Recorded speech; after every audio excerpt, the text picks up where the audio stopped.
أعوذ بالله من الشيطان الرجيم. بسم الله الرحمن الرحيم. فاستفتهم ألربك البنات ولهم البنون. صدق الله العظيم. قابل صد احترام میرے معزز بھائیوں، دوستوں اور بزرگوں، اللہ تبارک و تعالیٰ کے بارے میں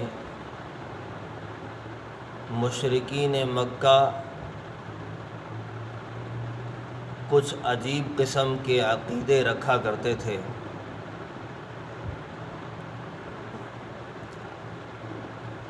ان عقائد میں سے کچھ کا بیان سورہ صافات میں آیا ہے، اس کے علاوہ دیگر صورتوں میں بھی ہے۔ میں نے جو آیت تلاوت کی ہے، یہاں سے لے کر آگے کچھ آیات تک اللہ تبارک و تعالیٰ نے مشرکین کے اس عقیدے کی تردید کی ہے کہ جو مشرکین کہا کرتے تھے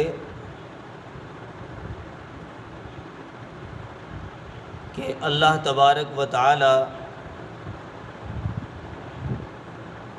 کی اولاد ہے، اور اللہ تبارک و تعالیٰ کی اولاد بھی بیٹیاں ہیں، اور وہ بیٹیاں بھی فرشتوں کی شکل میں ہیں۔ یعنی جو اللہ تبارک و تعالیٰ نے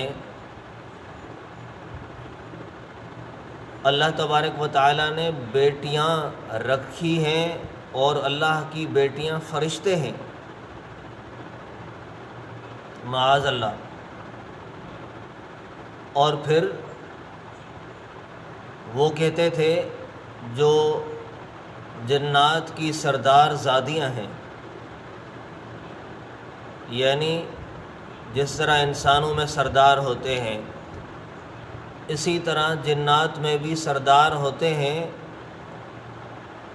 اور سرداروں کی جو بیٹیاں ہیں وہ اللہ تبارک و تعالیٰ کی زوجات ہیں۔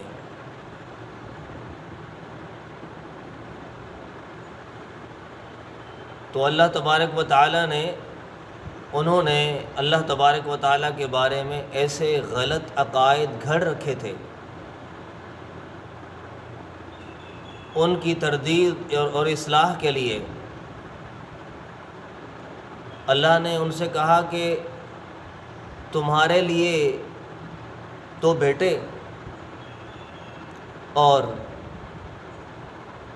اللہ کے لیے بیٹیاں، یہ کہاں کا انصاف ہے؟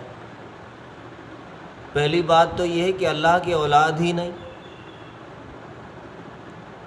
اللہ تعالیٰ کا اس طرح کا کوئی تعلق ہو ہی نہیں سکتا کہ جس کے نتیجے میں اولاد ظاہر ہو۔ اور پھر خود مشرکین مکہ بیٹیوں کو پسند نہیں کرتے تھے۔ اگر کسی کے گھر میں بیٹی پیدا ہو جاتی تو ظل وجہہ مسودا وہو کظیم، اس کا چہرہ سیاہ ہو جاتا تھا اور وہ گھٹ رہا ہوتا تھا کہ ہائے یہ کیا ہو گیا۔ یعنی خود تو بیٹوں کو پسند کرتے تھے، بیٹیوں سے ان کا منہ اور رنگ تبدیل ہو جاتا تھا، پھر انہوں نے اللہ تبارک و تعالیٰ کے لیے بیٹیاں کیسے مان لیں؟ اور اس کے علاوہ اللہ تبارک و تعالیٰ کے بارے میں ان کا ایک عجیب عقیدہ بھی تھا کہ جو ابلیس اور شیطان ہے، معاذ اللہ، یہ اللہ کا بھائی ہے،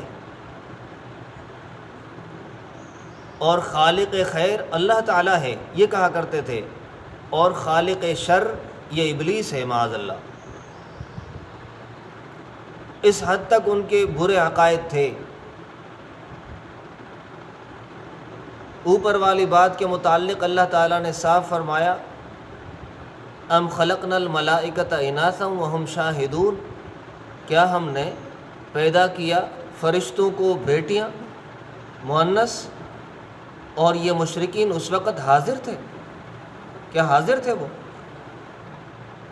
اور پھر اللہ تبارک و تعالیٰ کا یہ انداز ہے کہ کسی عقیدے کو جب باطل ثابت کرنا ہوتا ہے تو اللہ پھر سوال کرتے ہیں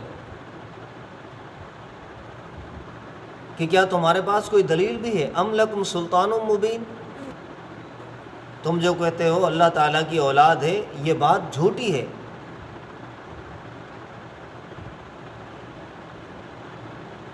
ان باتوں اور ان عقائد کے متعلق اللہ تبارک و تعالیٰ مشرکین سے سوال کرتے ہیں کہ کوئی تمہارے پاس کھلی کتاب ہو، کھلی دلیل موجود ہو تو پھر لے کر آؤ۔